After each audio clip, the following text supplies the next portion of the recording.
Kawadhi nyime en ni jaul wach e lo piny owacho ma pacho kaendi migosi Cyrus Oguna okwayo ute fwambo duto e pacho kaendi mondo oket dwaro mar oganda ma pacho kae okang' ma mbele ahinya to e kinde ni eri ma bende piny Kenya hikore ne tayo yiero ma higa manyien.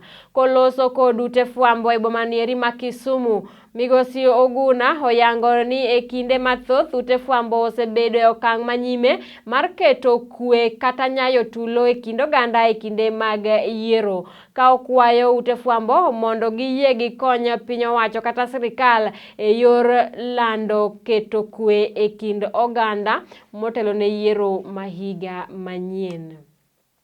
The concept of dichotomy, whereby we're always, pitting two contestants together, in a negative way. But the media can be able to dichotomize in a positive way. And therefore, what we're asking the media, that even as they're reporting, that they should report putting the interest of the country first. Because at the end of the day, this country belongs to all of us.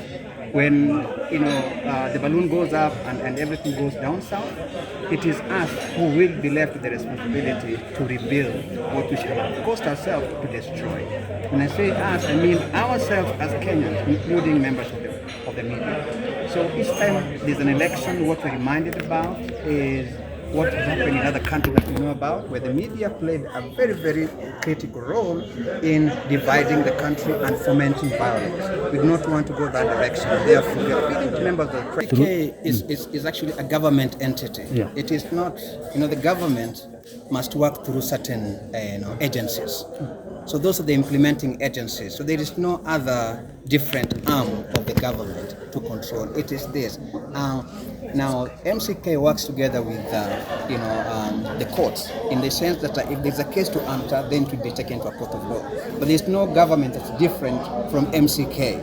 MCK is the implementing arm of the government in terms of regulations.